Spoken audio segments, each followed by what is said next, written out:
పాకిస్తాన్ మాజీ క్రికెటర్లు షోయబ్ అఖ్తర్, షోయబ్ మాలిక్ టీవీ లైవ్లోనే గొడవపడ్డారు.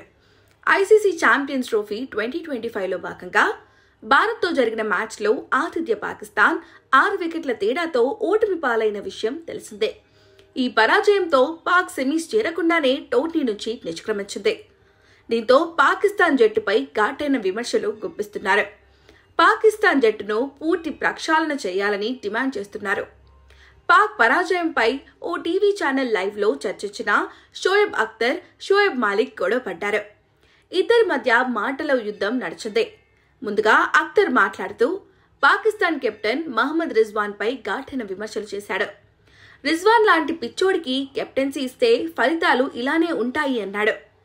ఈ వ్యాఖ్యలతో తీవ్ర ఆగ్రహానికి గురైన షోయబ్ మాలిక్ అఖ్తర్ను అడ్డుకున్నాడు. నీకు అంత కోపముంటే నువ్వే పాకిస్తాన్ క్రికెట్ టీంలో చేరి అన్ని చక్కదిద్దు.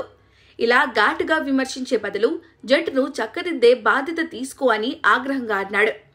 వెంటనే షోయబ్ అఖ్తర్ కూడా ఘాటుగా బదులిచ్చాడు. పాకిస్తాన్ జట్టు కోసం పనిచేసేందుకు నేను సిద్ధంగా ఉన్నాను. జట్టు కోసం నా వ్యక్తిగత జీవితాన్ని కూడా త్యాగం చేస్తాను. పాకిస్తాన్ జట్టు బాధ్యతలను నాకు అప్పచెప్పండి. నేను కుటుంబాన్ని వదిలి పాకిస్తాన్ జట్టు కోసం పనిచేసేందుకు సిద్ధంగా ఉన్నాను. కానీ 3 ఏళ్ల తర్వాత నా భవితవ్యం ఎలా ఉంటుందో కూడా నాకు తెలుసు. అయినా నేను రెడీ అని అఖ్తర్ ఘాటుగా బదులిచ్చాడు.